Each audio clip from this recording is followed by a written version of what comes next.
మాతృదేవోభవ.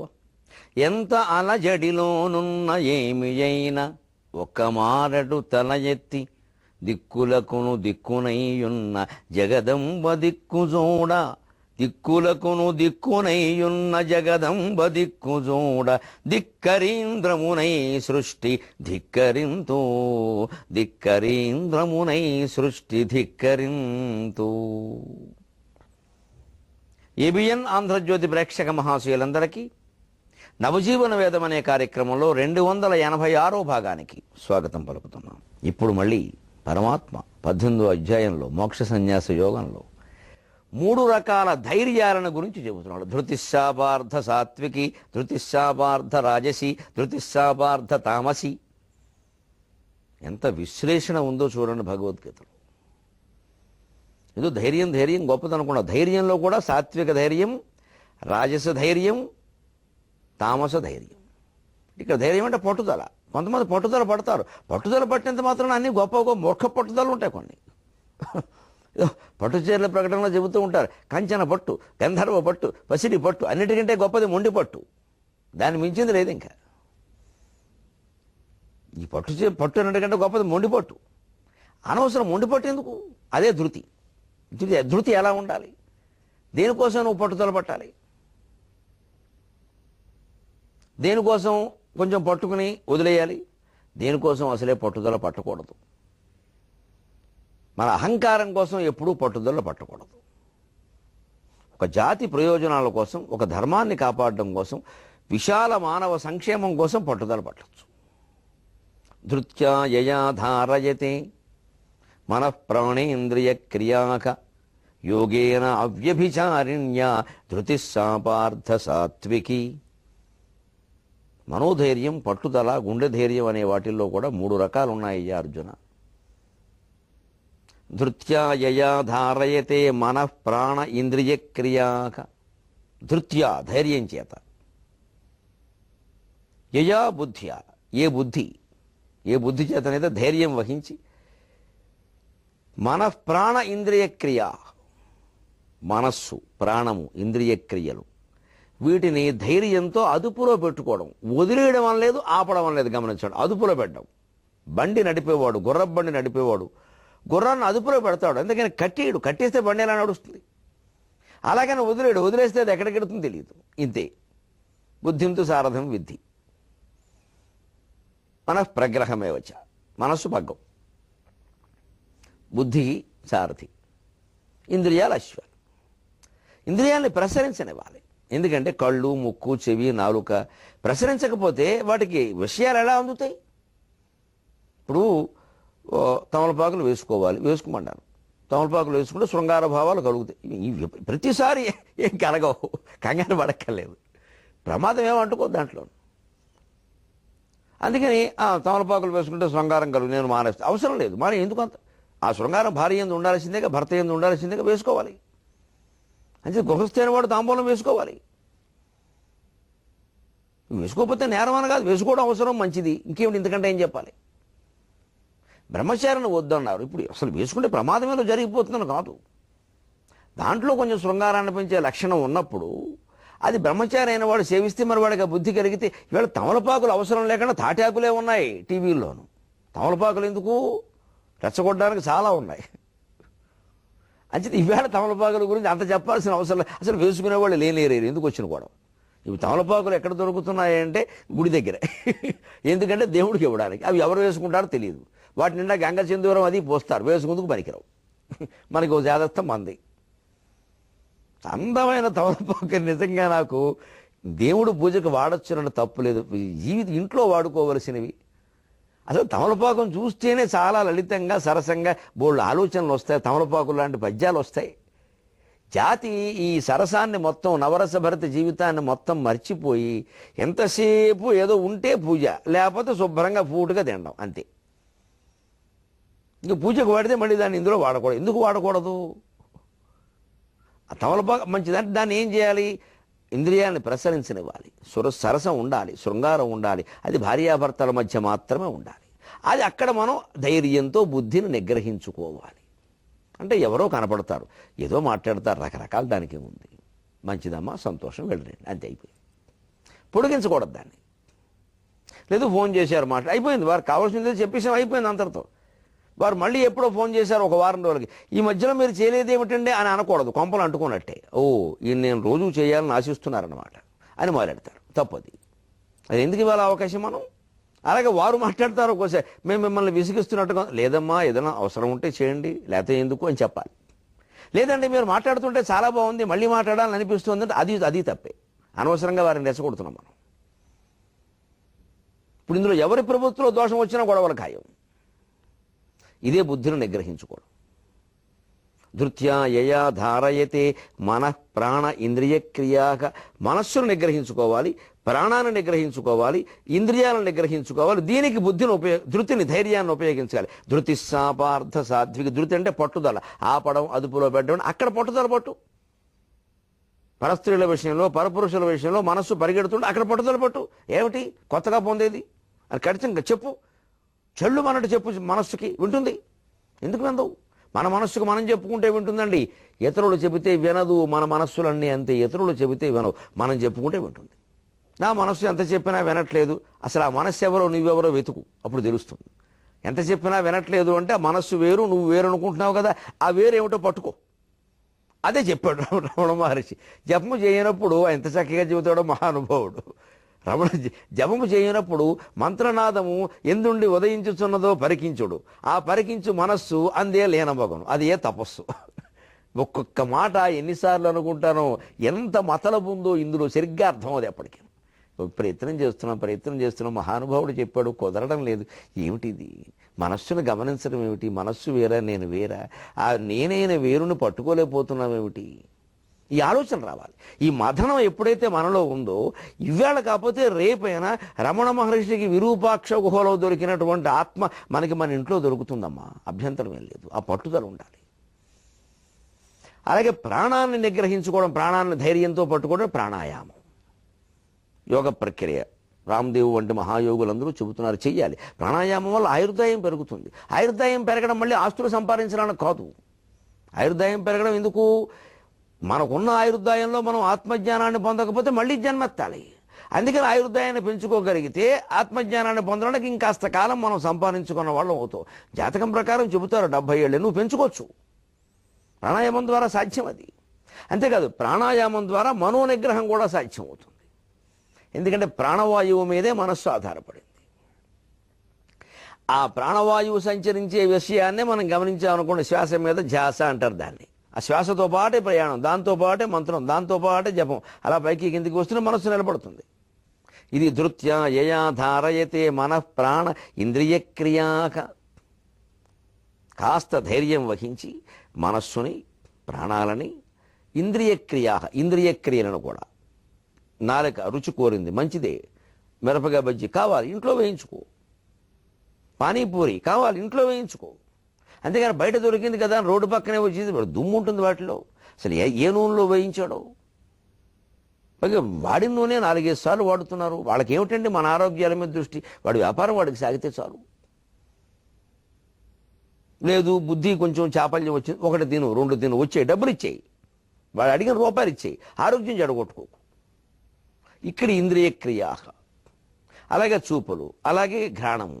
నవజీవన వేదానికి స్వాగతం. యువతరానికి అవసరమైన ఇంద్రియ నిగ్రహానికి స్వాగతం. ధృత్యా యయా ధారయతే మనః ప్రాణేంద్రియ క్రియా యోగేన అవ్యభిచారిణ్య ధృతి సాపార్థ సాత్వికి. సాత్వికమైనటువంటి ధృతి, అదుపు, పట్టుదల, ధైర్యం ఏమిటంటే మనస్సుని, ప్రాణాన్ని, ఇంద్రియ క్రియలని నిగ్రహించుకోవాలి. చర్మం స్పర్శను కోరుతోంది, అది మనకు సుఖమిచ్చే స్పర్శ కావాలి. కొంతమంది చూడండి, పిల్లలకి వాళ్ళ ఏసీ క్లాసు రూములు, ఏసీ బస్సులు, ఏసీ హాస్టల్ అలవాటు చేస్తున్నారు. వాళ్ళు రేపు వేసవకాలం వస్తే నానాయాతన పడిపోతారు. అంటే ఈ స్పర్శ, ఈ చల్లగాలి స్పర్శ అస్తమానం ఉండకూడదు. ఒకవేళ అసలు ఈ శీతకాలంలో ఏసీ అనేది ఉండకూడదు. మార్చి నెలలో మొదలుపెట్టి మార్చి, ఏప్రిల్, మే, మహా అయితే జూన్, జూలైలో మొత్తం ఏసీ మిషన్లన్నీ ఆగిపోవలసిందే, కట్టేవారు. ఒక్కసారి సర్వీసింగ్ అంటారు, చేయించేయడం ఆపేయడం. 8 నెలల్లో ఆపేయడమే. మళ్ళీ ఫిబ్రవరి నెలలో ఒక్కసారి మళ్ళీ సర్వీసింగ్ చేయించేసి మళ్ళీ మొదలుపెట్టి. నేను చేసి మీకు చెబుతున్నా, మా ఇంట్లో అదే పద్ధతి. నాకు సంపూర్ణంగా సహకరిస్తారు నా భార్య పిల్లలు. నేను అదృష్టవంతుడు, చాలా విధాల అదృష్టవంతుడు. ఏం పాపం కాదని అనరు. పైగా దాన్ని అర్థం చేసుకుంటుంది ఆవిడ కూడా. నిజమే కదండి మీరు చెప్పింది అంటూ. అంటే అలా అది చాలు. విభవానుగత భార్య, అనుకూలవతి అయిన భార్య ఉంటే స్వర్గం ఇక్కడే ఉంది, పైకి ఎందుకు పని లేక. అందుకే నాకు ఎప్పుడైనా ఎక్కువ బతికితే బాగుండు అంటే నేను మా శారద గురించి అనుకుంటాను. బతుకుండాలి, ఈ అమ్మాయితో కాపురం చేయడం కోసం బతుకుండాలి, హాయిగా ఉండాలి. బాగుంది కాపురం, హాయిగా ఉన్నాం కాబట్టి మంచి మాటలు వస్తున్నాయి, లేకపోతే రకరకాలు వస్తాయి. ఇంకా అయితే కట్టేయండి, 8 నెలలు కట్టేయండి, ఏమవుతుందో. పిల్లలు కూడా చెప్పండి ఖచ్చితంగా ఉండొద్దని. చదువుకునే పిల్లలు టీవీ చూడదు. కొంతమంది కొన్ని ఏళ్లలో చూశాను నేను, టీవీ అసలు లేకుండా చూడొద్దు, అది మరీ ఇబ్బంది. వీళ్ళు దొంగతనంగా చూసేస్తారు, వేరే ఇళ్ళకి వెళ్ళిపోతారు. టీవీ ఉండాలి, అది హాల్లోనే ఉండాలి, గదుల్లో ఉండద్దు. ఖచ్చితంగా తల్లిదండ్రులు చెప్పిన కార్యక్రమాలే పిల్లలు చూడాలి, లేనివి చూడొద్దు. ఖచ్చితంగా అజమాయిషి ఉండాలి, అదుపు ఉండాలి. వాళ్ళు ఏమవుతారో ఏమన్నా అనుకోని చెడిపోవడం కంటే అనుకోవడం నయం. చూడొద్దు, చెప్పాను కదా, ముషాయి అంతే. ఆ మాత్రం అదుపు తండ్రి కూడా అనకపోతే ఎవరంటారండి. మనం అనమా? ఉపాధ్యాయులు ఏమన్నా అంటే వాళ్ళ మీద దాడా, మీకు కొట్టడానికి డబ్బులు ఇచ్చామా అంటూను. ఎలా నడుస్తుందమ్మా వ్యవస్థ? దయచేసి ఆలోచించండి. తల్లిదండ్రులు కోప్పడరు పిల్లల్ని, ఉపాధ్యాయుల్ని మందలించనివ్వరు. ఇక వాళ్ళు ఎలా అయ్యారు? ఏ మందలింపు లేకుండా అలా గారాభంగా తయారయ్యి పెద్దవాళ్ళు అయ్యేసరికి పొరపాటుని ఎవరైనా మందలిస్తే, భర్తో భార్యో ఎవరైనా సరే, వెంటనే ఆత్మహత్య. మా నాన్న నన్ను ఒక్క మాట అనలేదు, తప్పు. ఆ నాన్న చాలా తప్పుగా పెంచాడు. ఒక్క మాట అనకుండా ఎవరైనా పిల్లల్ని పెంచారంటే వాళ్ళు సరైన తల్లిదండ్రులు కాదు. మాట అనాల్సిందే. అనవలసిన సందర్భాలు చాలా వస్తాయి. అంటే మన ధర్మం మనం చెయ్యలేదన్నమాట. అది గొప్పగా చెప్పొద్దండి. మేము ఒక మాట అనకుండా మా పిల్లల్ని పెంచి అంటే మీకు పెంచడం తెలియదు. మాట అని తీరవలసిందే. అనవలసిన సందర్భాలు వస్తాయి. ఆ సందర్భాలు రాలేదు అనొద్దు, ఒత్తు తప్పించుకుంటున్నారు, వస్తాయి. మనం మానేసాం, మనకు ధైర్యం సరిపోలా. మాట అనకుండా దెబ్బేయకుండా పిల్లల్ని పెంచుతారండి, సాధ్యమండి అది? గొప్ప కబుర్లు చెప్పేస్తారు ఇక్కడ. మనస్తత్వ ఏం కుదరవండి. మాటను మించిన మనస్సు లేదు. మాట సరిగ్గా ఉపయోగించగలిగితే అస్త్రంలా పనిచేస్తుంది. అంచేది మనఃప్రాణేంద్రియ క్రియా ధృత్యాయయా ధారయతి యోగేన అవ్యభిచారిణ్య. ఈ వ్యభిచారం ఏమిటి భగవద్గీతలో అంటే? వ్యభిచార శబ్దానికి ప్రాచీన కావ్యాల్లో శాస్త్రాల్లో అర్థం పక్కదారి పట్టడం అని అర్థం. అది కొంచెం విపరీతార్థాల్లోకి వెళ్ళింది. అంచేది యోగ మార్గంలో నువ్వు మళ్ళీ పక్కదారి పట్టని ఒక బుద్ధిని గట్టిగా ఉంచు. అలా ఉంచగలగబట్టే మీకు భాగవత కథలో గజేంద్ర మోక్షంలో మొసలిని యోగిగా వర్ణించాడు.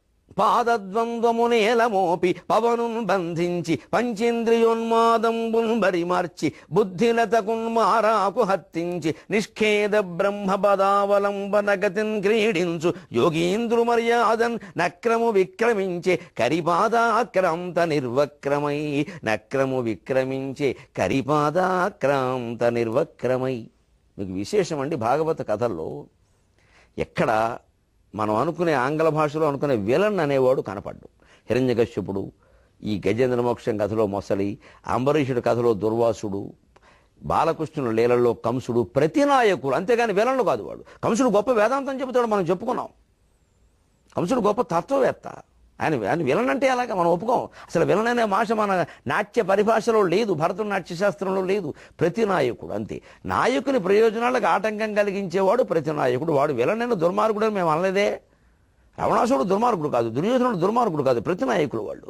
వాళ్ళలో ఎన్నో మంచి లక్షణాలు ఉన్నాయి, కాదంటే ఎలా అంటాం? అందుకని ప్రతినాయక పాత్రలో ఉన్న మొసలు ఏం చేసిందంటే పాదద్వంద్వమునేలమోపి, 2 కాళ్ళు నేల మీద పెట్టి నిలబడదు. తపస్సు చేసేవాళ్ళు లక్షణం అది. పవనున్ బంధించి ప్రాణాయామం చేసి గాలి బంధించిందంటే.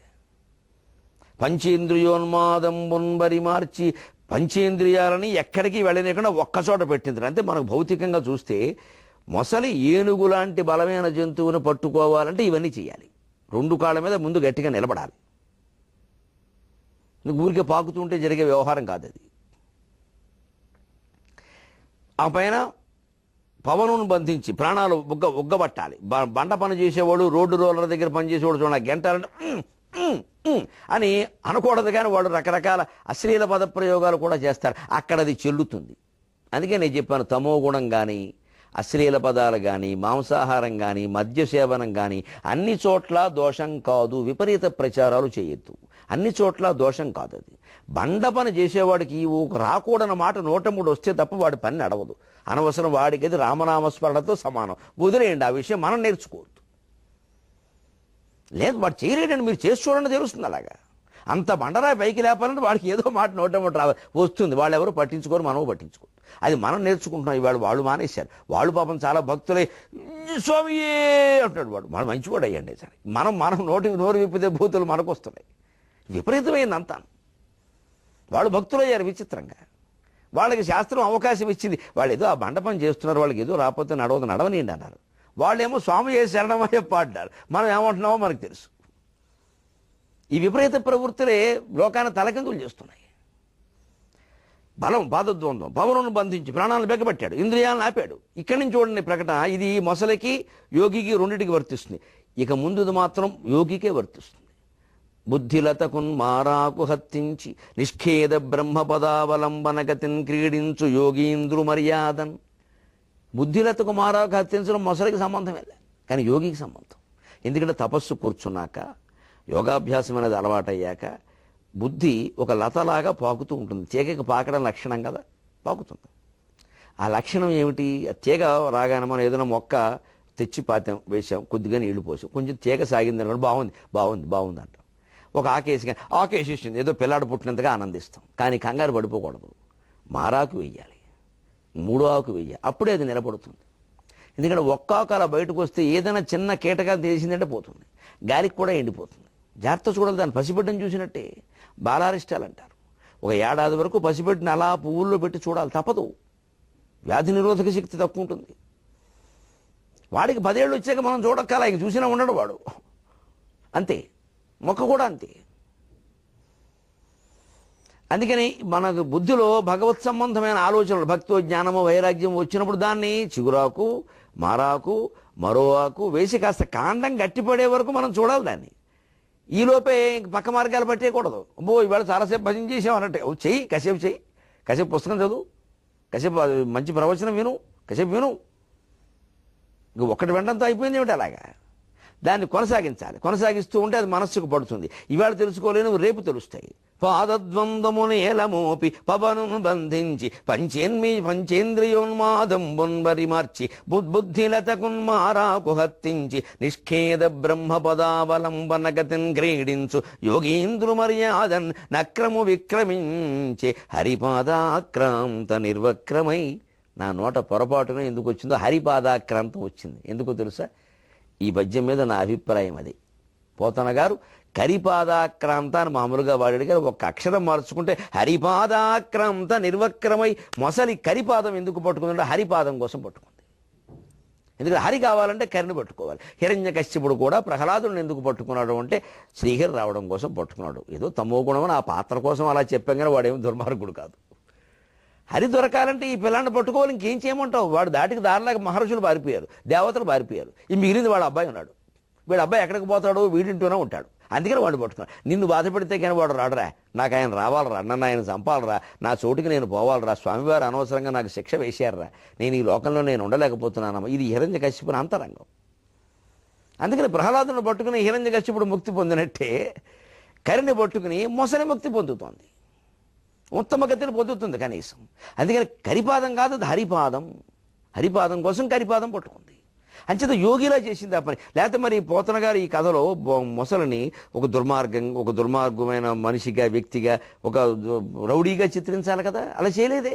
ఒక మహాయోగ యోగీంద్రు మర్యాద, పైగా నిష్ఖేద బ్రహ్మపదావలంబన గతి, సుఖానికి దుఃఖానికి అతీతమైనటువంటి ఆనందో బ్రహ్మేతి విజానాత్ ఆనందాదేవ కల్ విమాని భూతాని జాయంతే ఆనందాదేవ జీవంతి ఆనందేన భూతాన్ని జీవంతి ఆనందం ప్రవిశంతి అభిశం విశంతి. ఇది ఎందుకు వస్తుంది? అది ఆనందం నుంచి పుట్టి ఆనందంలోనే పెరిగి ఆనందం మీదే బతికి ఆనందంలోనే లీనమవుతున్నది. ఏ ఆనందం ఉందో ఆ ఆనందాన్ని పొందడం కోసం చేసింది. అటువంటి యోగీంద్రుళ్ళని ఎందుకు వర్ణించాడు? ఈ మనస్సుని పక్కదారి పట్టణ గతిలో ఆ యోగాభ్యాసం చేయగలిగితే జీవితం అంతా జీవన్ముక్త స్థితితో బాబా రామ్దేవులాగా, జగ్గి వాసుదేవులాగా గడుపుతాం హాయిగా. ఇప్పుడు ఆ మార్గాన్ని మనం అవలంబించాలి అంటే ఇంద్రియాలను నిగ్రహించుకోవడానికి సంబంధించి మనకు ఒక గొప్ప ఉదాహరణ రామదాసు చెబుతున్నాడు పరమేశ్వరుని యొక్క అవతారం రూపంలో. కరమనురక్తి మందరము కంవముగా అహిరాజు తాడుగా. దశరథి, నీ లీలలు ఏం చెప్పమంటావయ్యా దశావతార వైభవం?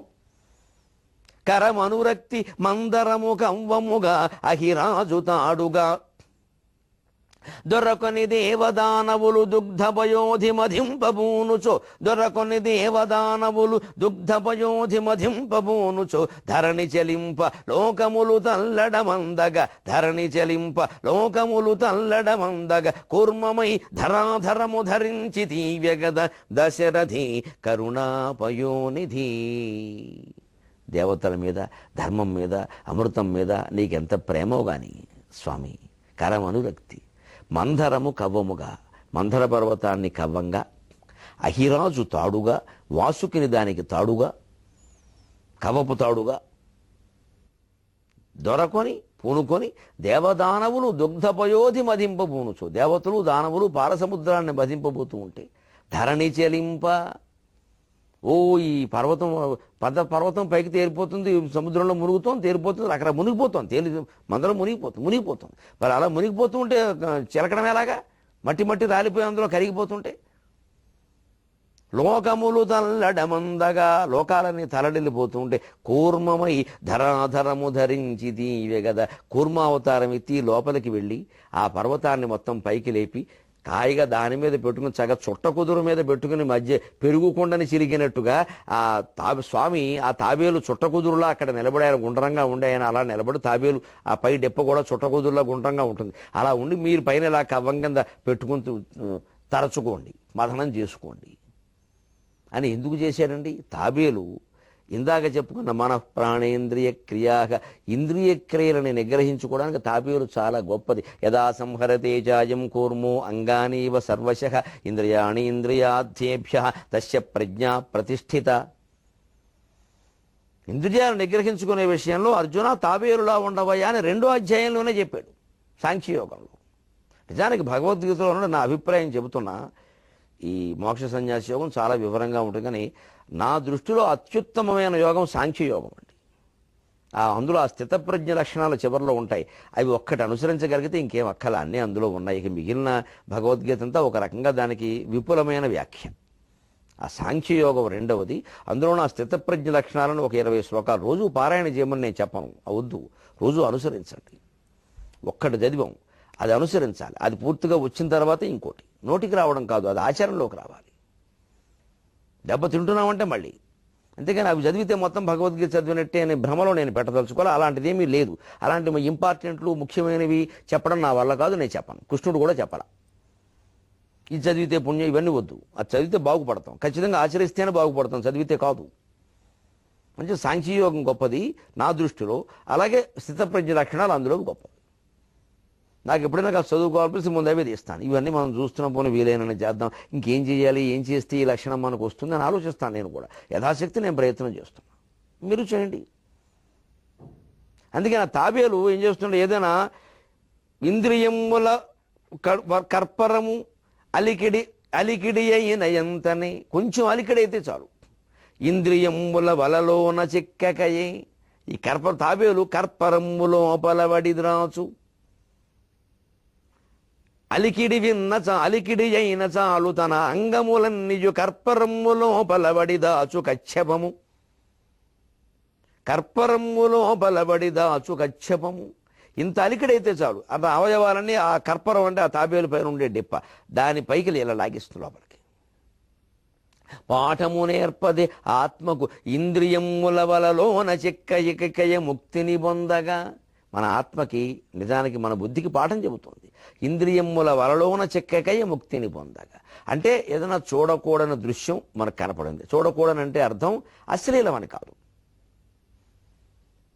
భార్యతో కాపురం చేస్తున్నాం, ఇంతకంటే అందమైన స్త్రీ కనపడింది, నేను నేరుగా ఉదాహరణ చెబుతున్నా, మొహమాటం లేకుండా కనపడింది, వెంటనే మనం మరలించుకొని అక్కడి నుంచి వెళ్ళిపోవాలి. ఇంకా సంభాషణ కొనసాగించడం, రకరకాలు మొదలెట్టి ఇంకా ఎక్కువ సమయం ఇవ్వకూడదు. ఎందుకంటే మన మనస్సు మారుతోంది, మారనివ్వకూడదు. అక్కడ ఆపేయాలి దాన్ని. ఇదే లాక్కోవడం అంటే ఇంతకంటే వెళ్ళాలి. అలాగే రోడ్డు మీద ఏవో పదార్థాలు కనబట్టి తినాలని అనిపిస్తుంది మనకు సహజంగా. ఇవి తింటే అనారోగ్యం. ఇప్పుడు ఆ తినడం వల్ల ఆ నాలుక మీద ఉన్న కాసేపే కదా రుచి. ఇదివరకు చెప్పుకున్నాం మనం. మిరపకాయ బజ్జీ అయినా, గులాబ్ జామ్ అయినా, పానీపూరి అయినా, ఏదైనా టేస్ట్ అంటే రుచి అంటే నాలుక మీద ఉన్నప్పుడు. ఈ ఒక్క 10 సెకండ్ల రుచి కోసం నేను 10 రోజులు జీవితాన్ని పాడు చేసుకోవాలా, లోపల కడుపు నొప్పి, ఆందోళన, ఈ మంట ఎందుకు వచ్చింది ఇది అని మనస్సుకు నచ్చి చెప్పుకోవాలి. అది లోపలికి రాకపోవడం అంటే. అలాగే స్పర్శ, ఒక ఏసీ లేకపోతే ఉండలేని పరిస్థితి ఉందనుకోండి, బలవంతంగానే ఏసీ ఆపేయి, ఒక 5 నిమిషాలు చూడు, 10 నిమిషాలు చూడు, ఏమైందో గమనించాలి. దాని గురించి ఆలోచించక, ఇంకా ఏ పుస్తకమో తీసుకోవాలి, ఎంత నడుస్తూ ఉండేదో చెయ్యి. మొత్తం మీద 10 నిమిషాలు ఆగప్పుడు 10 నిమిషాలు ఉండగలిగాను నేను, అది గంటకు పెంచు, అది రోజుకు పెంచు, అప్పుడు ఉండగలుగుతాం. ఇదే లాక్కోవడం అంటే. రైల్వే స్టేషన్లో దోమలు కుడుతున్నాయి, తిట్టకు. ఫ్యాన్ అనవసరం, ఫ్యాన్లు ఉన్నది పని చేయవు, పనిచేసిన దోమలు పనిచేస్తాయి, ఫ్యాన్ల కంటే ముందు దోమలు పనిచేస్తాయి. అందుకని ఉపాయం, తిరుగు, అటు ఇటు తిరుగు, బ్యాగ్ మధ్యలో పెట్టు, చూసుకో, అటు ఇటు తిరుగు, అయిపోయింది తాబేలు, లాగేసాం దాన్ని. దోమల బాధ మనకి లేదు. భగవంతుడు నడిచే అవకాశం ఇచ్చాడు. ఇప్పుడు నడుస్తాం ఏంటి, కాళ్ళు లాగితే నడు, ఎప్పుడైతే ఇంటి దగ్గర ఎలాగో నడవట్ల. ఇలాగ ఎప్పటికప్పుడు కన్ను, చెవి, ముక్కు మొదలైనటువంటి ఇంద్రియాలని మనం నిగ్రహించుకోగలగాలి. అందుకోసం ఈ రామదాసు పద్యం. మళ్ళీ 23:30 గంటల్లో కలుద్దాం. అంతవరకు తెలుగులో మాట్లాడదాం. సెలవు.